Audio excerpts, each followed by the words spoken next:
Ji, I am ready. फिर वही बात ना, 30 सेकेंड हुए हैं। अभी 30 सेकेंड है, अच्छा sorry.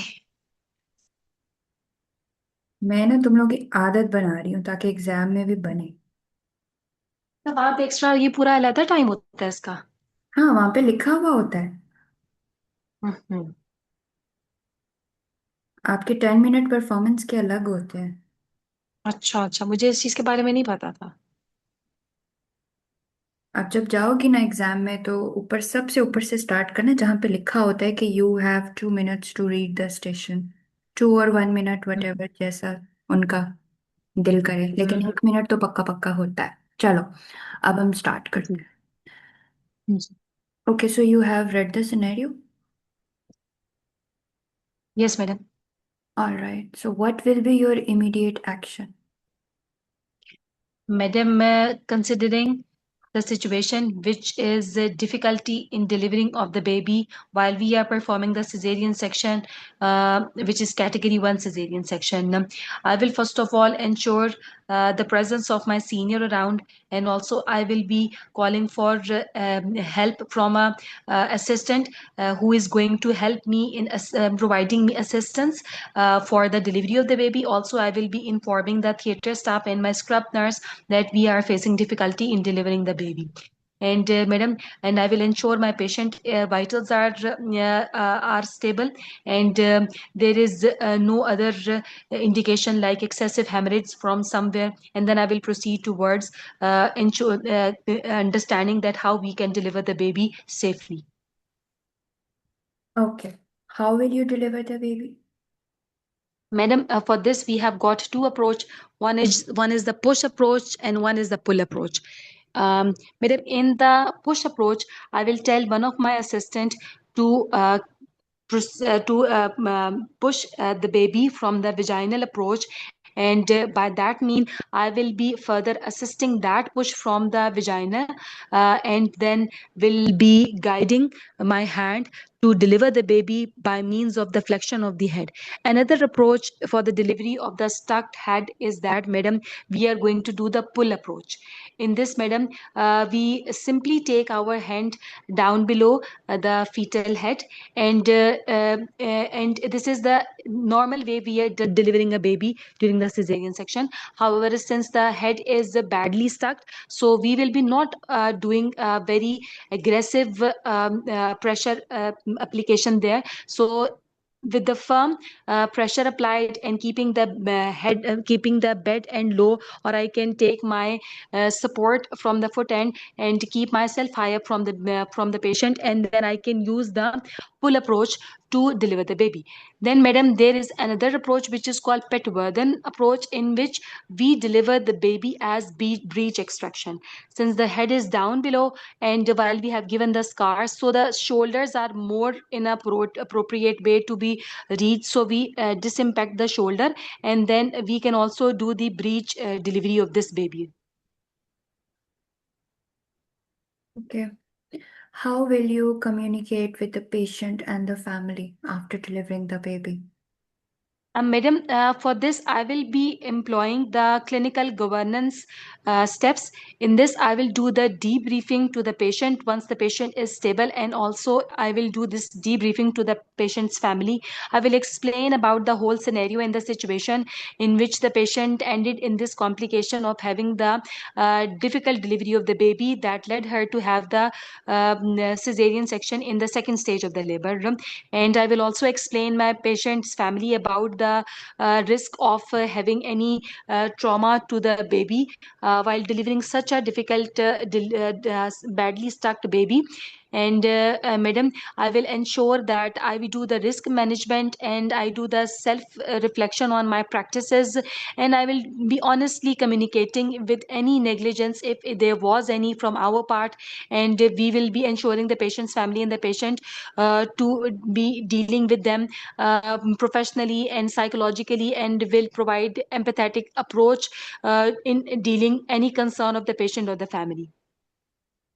Okay, what steps will you take after the delivery? Post delivery steps, ma'am. Yes. Okay, madam, regarding the post-delivery steps, I will be doing the delivery of the placenta and the membrane, and then I will visualize the placental bed, or I will see if there is any bleeders or any point of active bleeding. I will first secure them, and I will ensure that the start dose of the oxytocin with the delivery of the baby and the placenta has been given, so the uterus is well contracted, and then I will proceed towards the closure of the uterine incision. However, madam, if at any time there is any complication in the form of the excessive hemorrhage, I will first dealing that, and then I will be closing the uterus, followed by the closure of the abdomen in layers. And madam, I will do the debrief of my team and the patient and the family, and will do the risk assessment of this situation. Madam, I will do the post delivery care of my patient. I will shift my patient to the enhanced recovery program. I will ensure that the patient is giving good analgesia, antibiotics, and madam, VTE risk assessment will be given because my patient is undergoing second stage cesarean section and an emergency cesarean section. So I will be offering my patient VTE prophylaxis. And madam, I will also ensure intake output record monitoring and early mobilization. And once my patient is ambulatory and the patient is stable, I will discharge my patient and with red flag sign, and I will also counsel my patient about early breastfeeding and healthy birth spacing in the form of the long acting reversible contraception. Anything else you want to add? Yes, madam. For the post delivery, I would also like to add the post delivery follow up, in which patient will be called on 2 weeks, first on 10th day for the removal of the stitches, and then on second to third week, and then again at 6 weeks if there is any complications. I will be guiding my patient about any complication, and if there is any, then she has to report back to the hospital. Any clinical governance? Yes, madam. Post delivery, I will be doing the clinical governance of this case, in which I will start from the risk assessment of the situation. I will analyze the risk, and I will first of all identify the risk, and then I will analyze it, and then will find the measures and the means to reduce it, and will make the recommendations with the use of the clinical audit. I will also do the risk management. I will involve the risk management team in that, and madam, I will be then writing the certain protocols in the management of the delivery of the baby undergoing the second stage cesarean section, in order to avoid the litigation and any complication to the patient and to the baby. And then madam, in this whole scenario, I will involve that my juniors and the colleagues, they are offered drills and the educational sessions for the delivery of such babies, and if we can get some devices for the assistance of the delivery of the baby while the baby's head is stuck. Okay. How this condition can be prevented in future? Madam, for the with better risk assessment antenatally and intrapartum, we can anticipate any complication, and by that means either we keep ourselves prepared for that, or we can avoid it happening by changing the plan of the delivery based upon if there was any if there was good assessment of the bishop, and then there was good assessment of the fetal weight and any other contraindication for allowing for this long period of the labor, and if the baby was not delivering in when we could have better followed the labor care guide to do the proper timely intervention, and avoiding the badly impacted head. We could do all this by means of better risk assessment at any point, and also ensuring that this labor is being managed and monitored by a experienced person, and also this cesarean section should be done by the consultant, not by any junior trainee, Anything to you avoid want the to add? complication. You are left with 1.5 minutes. Madam, for the delivery of such babies, there are certain devices in which comes in the form of like vacuum pumps, and they just push the baby's head and then aids in the delivery of the baby head.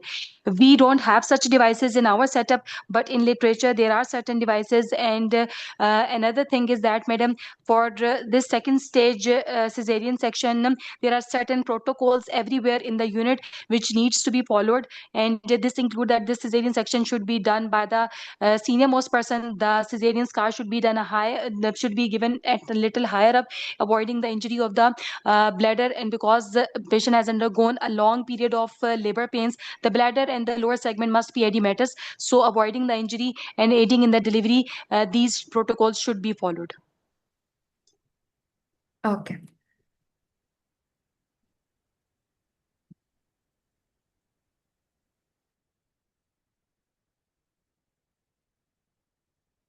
All right, Hadia, you did it very well. अब हम आ जाते हैं आपके first question पर। आपने overall बहुत अच्छा किया। Your understanding was very great about this topic. इस पे मुझे कुछ चीज़ें बस आपको ऐड ऑन करवानी है, ठीक है। फर्स्ट आपका क्वेश्चन है what will be your immediate action. So first of all you did very well, you answered it very well. First of all I will call for help, ठीक है।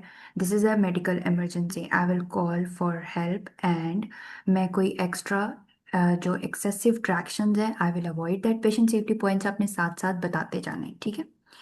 I will avoid extra tractions, ठीक है। I will call for the senior obstetrician most experienced, and I will call for the senior assistant anaesthetist. आप भूल गई, जिसने uterus को जी relax करना है, आपने मैनूवर्स करने हैं तो यूट्रस शुड बी रिलैक्स्ड ना। जी वो जी जी चीज आपकी स्किप हो गई, सीनियर एनेस्थेटिस्ट, ठीक है ना। और आपने जी पीडियाट्रिशियन को भी इन्वॉल्व करना है इसमें, जी, बिल्कुल मैं ठीक है। भूल गई। You are doing some maneuvers, you are manipulating baby, so baby can have some problem afterwards or during the maneuvers. So you will make a team। उस टीम में आप immediately आपने कॉल फॉर हेल्प की, आपने extra assistant मांगा। You will call for extra assistant, ठीक है, senior obstetrician, senior anaesthetist, ठीक है, और neonatal team. You will inform the जी, neonatal team, ठीक है। I यूनिटल will टीम call, होगी। I will tell them that this is a medical emergency, ठीक है। Okay, जी, and I will make sure that the extra instruments are also available because the uterine incision may need to be extended, extended. ठीक है ना। ठीक हो गया। ऐसे ही करते हैं ना हम। अच्छा जी जी। जी उसके बाद फिर अब सबसे पहले आप ना जो है क्या कहते हैं, पहले असेस करते हो। आपने मेनूवर्स के बारे में तो बात की है, नेक्स्ट, लेकिन फर्स्ट ऑफ ऑल आप असेस करेंगे, ठीक है ना। आप विजाइनली असेस करते हैं। क्विक एक विजाइनली असेसमेंट होती है जब आप जो है वो खड़ी हैं ऑपरेट करने के लिए, तो आपको डीप मिला, डीप इम्पैक्टेड बेबी का हेड मिला ना। तो you will ask your that assistant के आप क्विकली एक विजाइनल असेसमेंट करें, कितना लोअर हेड जो है वो कितना लो है, पोजीशन क्या है, कैपेट बना हुआ है या नहीं बना, क्योंकि आपका patient was in trial, prolong second जी स्टेज में था, ठीक है ना। तो पहले आपने क्विक आपने विजाइनल असेसमेंट भी करनी है, ठीक है। और उसके बाद आप इसमें बताएं कि I will ask my anaesthetist to give tocolytic to my patient, ठीक है। I will request for the tocolysis to relax ये the before uterus. Giving the incision हम यस, विजाइनल असेसमेंट कर रहे हैं, और इस पे साथ हम कह रहे हैं कि वो इसको टोकोलिसाइज कर दे। जी जी जी, आप मेनूवर कर ही नहीं सकती ना बिना यूट्रस को रिलैक्स किए, जी ठीक ठीक है। हो तो गया। ये आपका होगा सेकेंड स्टेप, ठीक, सेकंड स्टेप। सही है। अब जो है आपने इसको डिलीवर करना है। नेक्स्ट आपका होगा manoeuvres for delivering the baby's head. अब मैं आपको बताती चलूँ कि आपके जो है ना स्टेप वाइज होते हैं मेनूवर्स। आपने सबसे पहले किया पुश मेथड, जी आपने सबसे पहले किया है पुश। आप जहाँ खड़ी हैं आपने अपने असिस्टेंट से असेस करवा लिया। आप पहले जिधर आप खड़े हो ना, you will try to pull. First line attempt आपका यही होता है, जहाँ आप खड़े हो ओके ना आप पहले पुल करो। एब्डोमिनल किफालिक डिसइम्पैक्शन हम उसको कहते हैं, ठीक है। ओके, एब्डोमिनो के पैरिक हाँ जी, डिसइंफेक्शन। फर्स्ट लाइन आप स्टेप वाइज चलते हो, ठीक है। फर्स्ट लाइन आपका होगा कि आप एब्डोमिनल, आपने अपने असिस्टेंट को बोल दिया विजाइनल एक असेसमेंट क्विक करने के लिए, हेड की सारी जी जो है वो सारी चीज़ें देखने के लिए। देन आप जो है वो एब्डोमिनल केफालिक डिसइंफेक्शन करेंगी, वो नॉर्मली जैसे हम सीजर में ट्राई जी करते जी हैं जी। बेबी का हेड डिलीवर हाँ करके, आप वो एक्सप्लेन कर देंगी। उसके बाद फिर जो है if it fails, if it is a successful, then okay, then madam, if it fails, then I will go for the vaginal manual disinfection, which is called push up technique। ठीक है, सही है। Manual dress. जी जी इसमें फिर जो है आप जो आपने डिस्क्राइब किया बिल्कुल सही डिस्क्राइब किया। Then if that fails, then आ जाता है नंबर थर्ड पे, रिवर्स ब्रीच एक्सट्रैक्शन। जी ठीक है, आप बेबी के, ये आप करेंगी। आप क्या करेंगी कि आप बेबी के, आप अपना फंडस तक हाथ लेके जाएंगी, बेबी के एक या दोनों फीट जो आपसे ग्रैब होते हैं through the incision, you will grab it. पहले लेग्स डिलीवर करोगे, फिर बटक्स, फिर trunk and then shoulder, end में head, just like the breech. जी जी जी ठीक है, फिर लास्ट, जी। सबसे लास्ट जो होता है वो Patwardhan. If all of these manoeuvres will be unsuccessful, then the last resort is Patwardhan method. अच्छा जी। ठीक है, लास्ट में आप बताएंगी इसका फिर। पटवर्धन में हम क्या करेंगे पटवर्धन में आप पहले? पहले आर्म्स डिलीवर कराते हो, फिर आप जो है ठीक है ब्रीच की तरह निकालते हो बेबी को। ठीक है। ठीक है, पहले आर्म्स आर्म फिर शोल्डर ब्रीच। जो आपके हाथ में आ रहे हैं। जी जी जी हाँ जी। ठीक हो गया, फिर पूरा बेबी आ जाएगा। हाँ जी। सही हो गया जी, अच्छा जी, थैंक यू। और वो जो डिवाइसेस आपने बोले हैं वो बिल्कुल सही बोले हैं कि if there would be availability of those devices, तो आप बलून डिसइंफेक्शन भी ट्राई कर सकते हैं along with this disinfection minutes. ठीक है, ये आपके सेकंड जी क्वेश्चन का आंसर था। जी जी सही है जी। अच्छा जी, अब हम आ जाते हैं आपके थर्ड क्वेश्चन पर, communication with the patient and family. अब इसमें जो है क्या कहते हैं, आपने फैमिली को बता दिया कि भाई this is an emergency, and वो आपने सारी चीज़ें बिल्कुल सही बता दी कि कैसे आप करेंगी, किस तरीके से करेंगी, वो सब आपने बता दिया, कैसे आप बताएंगी उनको एंड ऑल। अब जो था आपका नेक्स्ट स्टेशन था कि पोस्ट डिलीवरी स्टेप्स क्या होंगे। आपने बेबी के डिलीवरी के बाद से, आप सबसे पहले तो आप बेबी भेजती, हैंड ओवर करती paediatrician. I will make sure that the pediatrician is available in the जी theater as soon जी as baby is delivered. I will hand over the baby to the pediatrician।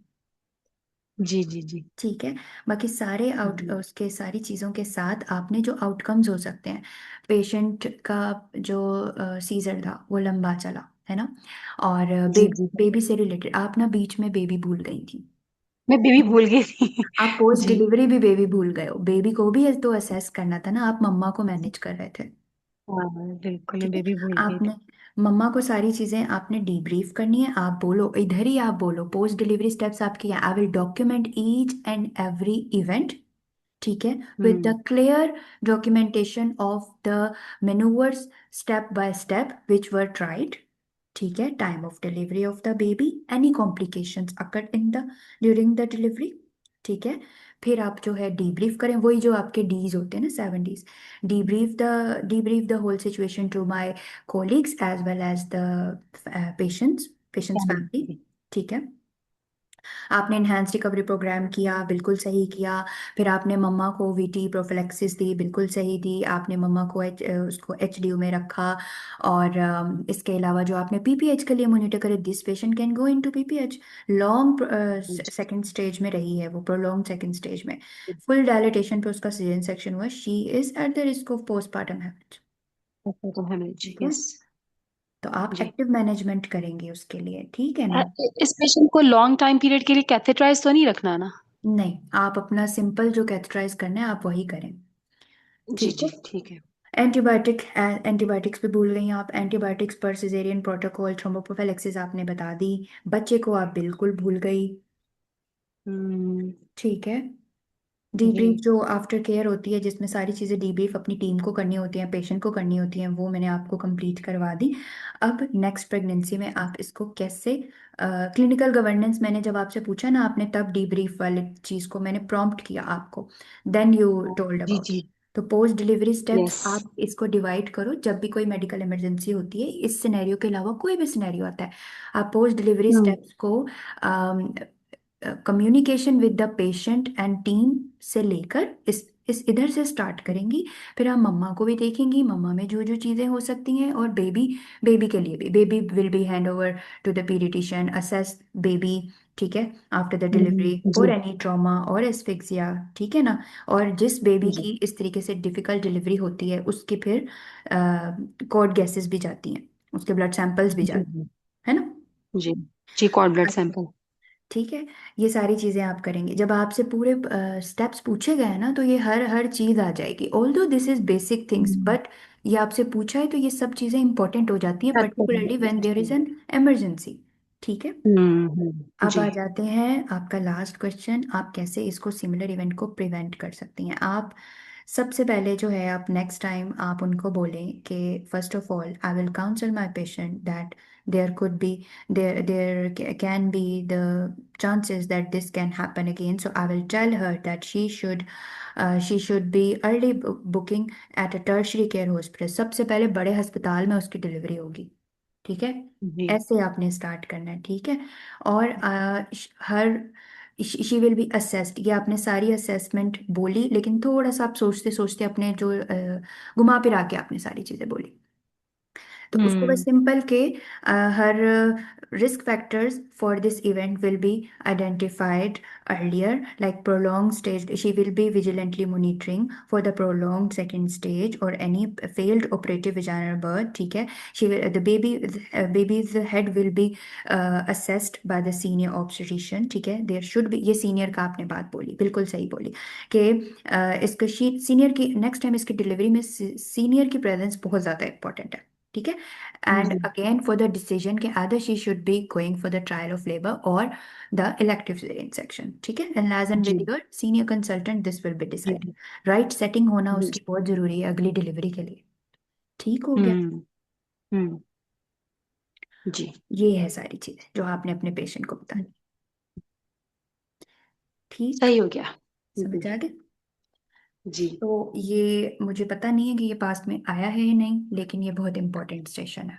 हमने आया है, मेरे ख्याल में एक दफा आया है, ये हमें डॉक्टर नाहिद ने भी करवाया था। अच्छा। उन्होंने कुछ इस तरह से करवाया था कि क्या प्रोटोकॉल्स हैं सेकंड स्टेज हम्म, सिजेरियन सेक्शन के, और उसमें फिर हम्म, उन्होंने ये सारी चीजें हमसे पूछी कि क्या करोगे, मतलब कैसे सिजेरियन स्कार कैसे दोगे, और क्या क्या चीजें, जैसे इंट्रा ऑपरेटिवली इसका, फिर पोस्ट ऑपरेटिव भी जी जी उन्होंने जी। कहा था ये इम्पोर्टेंट है। यस, इसका जो पहले स्टेशन आया ना, वो ऐसे है कि caesarean section at full cervical dilatation, अच्छा। ये इस तरीके हाँ से है। इस ऐसा एक आपकी ऑक्सफोर्ड में स्टेशन भी बना हुआ है, ये ऐसे है। लेकिन डीप एंगेजमेंट, सॉरी, फीटल डिसइम्पैक्शन के जो सारे मेनूवर्स हैं, ये इमरजेंसी हो गई, आपने ट्राई किया, आप जा रहे हो, सिनेरियो वही है, देखो कि you are going for the emergency C section at full cervical dilatation, but you are going to deliver baby's head is deeply impacted in the pelvis, आपसे डिलीवर नहीं जी हो रहा। अब देर आर स्टेप्स कैसे कैसे करना है, के भी मेडिकल हम्म इमरजेंसी है, आपसे इमीडिएट एक्शंस पूछे जा रहे हैं, तो वही कॉल फॉर हेल्प, जो जो पेशेंट सेफ्टी के पॉइंट्स है, वो सारी चीज़ें आपने बोलनी। तो इसका तो पूरा एक साइंटिफिक इम्पैक्ट पेपर भी आया हुआ है, इसलिए जो है ना, मैंने ये करवाया है आपको। अच्छा अच्छा, ये थैंक यू ऐसे डॉक्टर, भी आ अच्छा। सकता है, आपने ओवरऑल बहुत अच्छा कवर किया है इसको, ठीक है। लेकिन मैंने बस थोड़ी सी चीज़ें ऐड कर दी, क्योंकि इसमें ना आ सकता है पूरा वो पूरा, इससे ये डॉक्टर साइंटिफिक प्रदीप मुझे इम्पैक्ट ना, हो सकता है। हाँ, मैं ये कहती हूँ मैंने वो चीजें की हुई हैं, लेकिन वो जैसे मेरी मेमोरी में ना फेड अवे हो जाती हैं, और फिर मुझे बड़ा उसको सोच सोच के लफ्ज ढूंढ ढूंढ के निकालना पड़ रहा होता यार है। इट हैपेंस, वो अजीब सा बन जाता है। Don't worry, it happens, it happens. रुको, इम-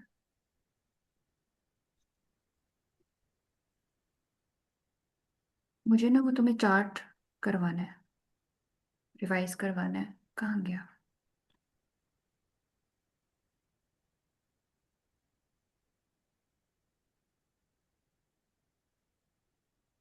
ये वाला। इसी चार्ट में से सारी आपकी की बनी हुई होती है। डॉक्टर भरोसा नजर नहीं आ रहा। हाँ हाँ, मैं निकाल रही हूँ, फिर मैं शेयर करती हूँ आपको। अच्छा अच्छा, ठीक है ठीक है। जी जी।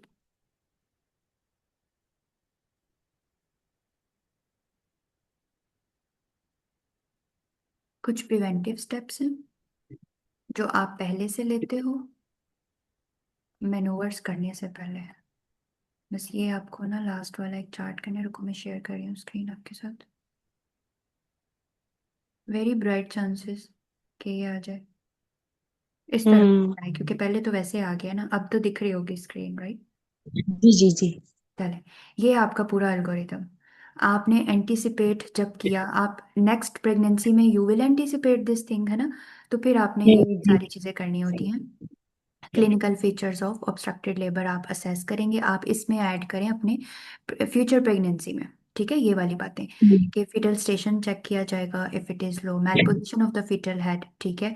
और एडवांस सर्वाइकल डायलिटेशन पर अगर आपको सीजर करना, पेशेंट डायलेट है, लेबर प्रोलॉन्ग हो रहा है, तो you can anticipate fail assisted vagina. आप विजाइना बट जो है वो विद इंस्ट्रूमेंट्स करवा रही हैं, वो फेल हो गई, तो फिर you know that this patient can end up into emergency cesarean section। तो फिर कुछ प्रिपरेशन है जो आपने cervical sorry cesarean section at full cervical dilatation के लिए करनी है। ठीक है, ये जी नेक्स्ट के, ये तुम्हारी नेक्स्ट की बातें हो जाएंगी जो तुम नेक्स्ट आखिरी वाले क्वेश्चन में उनको बताओगी अपनी एग्जामिनर को। I will inform the senior obstetrician that this is going to happen, alert the team in safety briefing, allocate midwife obstetrician to don sterile gloves, anesthetist to have GTN available। ये आपकी सारी पहले वाली preparation है, emergency नहीं जी हुई, आप anticipate जी। कर रही हैं अगली के लिए। Ensure हम्म appropriate table height, step available, consider pre-incision, vaginal disimpaction, manual और fetal pillow। ये नेक्स्ट के लिए है। ठीक है, अच्छा, हम्म आपने डायग्नोज कर लिया, ठीक है। डिक्लेयर द इमरजेंसी, ये आपने बिल्कुल इसी तरीके से आप गई हो। आपका जो पहला क्वेश्चन था, इमीडिएट आपका क्या स्टेप होगा? Madam this is the emergency, I will declare the emergency in the OT room. ठीक है, जी I will clearly state that this is an impacted foetal head, आपने ये बात बोलनी है। ठीक है, जी। ठीक हो गया। जस्ट लाइक जो यूट्राइन इन्वर्जन, वो सारी मेडिकल इमरजेंसीज हमारी लेबर में होती हैं, हम बोलते हैं कि I will state that this thing has happened. ठीक है, I hmm will ask for the extra members, team members को फिर मैं कम्युनिकेट करूंगी। ठीक है, वो पेशेंट को भी बता दूंगी। Call for help request for senior obstetrician, senior midwife. You will pause, obviously आप कुछ एक्स्ट्रा चीज़ें अपनी तरफ से ट्रैक्शन कुछ भी नहीं करेंगी। You will pause for the uterus to relax and to consider next step. जब आप अपने सारे मैनवर्स बताएंगी ना, उससे पहले आपने ये बताना है, I will wait for the uterus to relax to consider my relax. Next steps और मैनवर्स। ठीक है, जी। पहला स्टेप क्या हो गया हादिया? कॉल फॉर हेल्प हो गया था, डिक्लेयरिंग इमरजेंसी।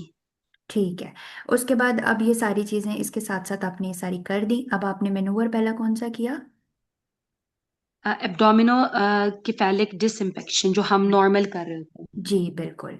ठीक है, आप अपने हैंड्स भी चेंज कर सकती हैं, आप ये बातें बोल सकती हैं जब आप बता रही हैं सारी, जी ठीक है ना? आपने राइट से जी ट्राई किया, आप जिस भी हैंड से जो है कंफर्टेबल हो, you can do it. Inform the consultant obstetrician. अब ये आपका पहला जी जो है ना फेल हो गया, now you R G. Going for the The next second one। Words. ठीक है, जी कुछ आज पे लगा है। अब जो है आपने अगले मैनवर्ड्स किए उसमें, अब जब आप मैनवर्ड्स की तरफ जा रही हैं, आपको आपका जो स्टैंडर्ड मेथड है एब्डोमिनल, वो आपका फेल हो गया। Now you are anticipating some things ना, अब जी फिर इसलिए आपने न्यूनेटल रिससिटेशन की भी तैयारी करनी है। इसका मतलब यही हो गया कि भाई आप सीनियर न्यूनेटोलॉजिस्ट को बता देंगी, ठीक है। और जो है हम्म consider the balance of risk of in delaying cord clamping and act accordingly, ensure baby is assessed by the neonatologist। बस आप ये न्यूनेटोलॉजिस्ट वाली बात बताएं, सीनियर न्यूनेटोलॉजिस्ट को आपको हम्म बताना है ये दो चीजें। ठीक है, हम्म, पीपीएच आप एंटिसिपेट करें, ये जब आपसे after delivery of the head पूरा सीजर आपने खत्म कर दिया, उसके बाद जो अब आपसे पूछा तो अपने पीपीएच को नहीं भूलना। अगर आपने पीपीएच स्किप कर दिया तो इसके आपके मार्क्स अफेक्ट हो सकते हैं। ठीक है, जी अब बी पर आ जाओ। पहला नहीं हुआ, फिर वेजाइनल डिसइंफेक्शन जिसमें मैंने आपको बोला, ठीक है। ये वाली चीजें होंगी, flash abducted support the women's leg, ये भी ऐड कर लो। ठीक है, और उसके बाद फिर जो है आप जी reverse breach extraction and I will assess for the need of extending the incision। reverse breach extraction में, क्योंकि अब आप दूसरी उसकी टेक्निक से निकाल रहे हो तो आपको एक्सटेंड करना पड़ सकता है, तो आप बोलेंगे I will assess for consideration of extending the incision. ठीक है, इंसिजन। फिर जो है सारी चीज ये नहीं होता है तो फिर हम रिपीट करते हैं ऊपर के मैनवर्ड्स, या फिर या हम रिपीट करते हैं या हम पटवर्धन की तरफ जाते हैं। ठीक है, ठीक हो गई, जी जी समझ आ जी। गई। This this is the thing, बस ये जी। आपका पूरा सिप पूरा हो गया। ये कुछ पिक्चर्स हैं, इस तरीके से होता है, ये वजाइनल डिसइंफेक्शन है। ठीक है, ये नंबर 1 पे आपका traction toward the women's feet to deliver the legs and abdomen. ठीक है, ये आपकी रिवर्स ब्रीच ब्रीच एक्सट्रैक्शन हो रही है। आप यही वाले स्टेप्स जो हैं आप रट लें, ताकि आपका टाइम भी ज़ाया ना हो सोचने में, और आप आराम से अपने एग्जामिनर को ये सारी चीज़ें बता दें। हम्म। सही है ना सारी चीज़ें? जी ओके। जी डॉक्टर प्रोफेसर। अगर वहाँ पे डमी पड़ी हुई हो तो ये चीज़ें देख लो कैसे करोगी, कर करके बता देना। बहुत ज़्यादा उनको अगर जी। एडवांस्ड ये स्टेशन बनाना है तो वहाँ डमी रखी जा सकती है। जब आप मैनुअर्स बताएंगी वो हो सकता है वो बोलेंगे डमी पर एक्सप्लेन करो मैनुअर्स। हाँ, ये सही कह ठीक रही है हैं। ना? तो यू नेवर ठीक है। नो, कुछ भी कॉम्प्लेक्स करने के लिए हम्म। दे कैन आस्क जी। Anything anything. इसमें एक छोटा सा और टेबल सा था। अच्छा, नए वाले में नहीं है, ठीक है, पुराने वाले में। बस ठीक है, ये आपका स्टेशन पूरा हो गया। चलिए ठीक ठीक है, है। कैसा था? नहीं, जी। तुमने बहुत अच्छा किया, माशाल्लाह, बहुत अच्छा किया, जबरदस्त। बस डॉक्टर प्रवेशा, मैं ना बस अब यही सोच रही हूँ कि अब क्या हो सकता है, जो होना था वो तो हो गया।